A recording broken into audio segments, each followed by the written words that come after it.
ba số đây bộ mày bộ đặc nè nhầm trình mà nó cứ mà prap bộ mày bộ vìการធ្វើគ្រឿងរបស់យើងគឺសម្រាប់ការធ្វើគ្រឿងរបស់យើងគឺយើងនៅទទួលធ្វើ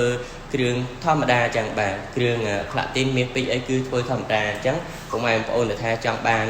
គ្រឿងស្អាតស្អាតគ្រឿងល្អដែលធ្វើដោយអ្នកជំនាញមានបទពិសោធន៍យូរឆ្នាំបទពិសោធន៍ច្បាស់លាស់គឺអាចទាក់ទងមកខាងខ្ញុំបានបាទខ្ញុំនៅទទួលធ្វើគ្រឿងខ្សែកខ្សែដៃជៀនកវលអីគឺធម្មតាបាទពុកម៉ែបងប្អូនអញ្ចឹងពុកម៉ែបងប្អូនចង់បានអាចទាក់ទងមកខ្ញុំបានណាហើយយើងក៏មួយរយៈនេះគឺយើងមាន project ច្រើនដែរពុកម៉ែបងប្អូនគឺមានការគឺប្រភេទត្បូងតាំងបាទសម្រាប់ពុកម៉ែបងប្អូនដែលចង់បានប្រភេទត្បូងតាំងថាតែមានតម្លៃធូរថ្លៃមាន7រៀល5រៀល6រៀលតាមនៅបាទប្រភេទខ្សែកបាទអាចទាក់ទងមកបានខ្សែដៃហើយយើងមានការ promotion discount ច្រើនមែនតើបាទអានេះផ្លេចខ្សែកបែបC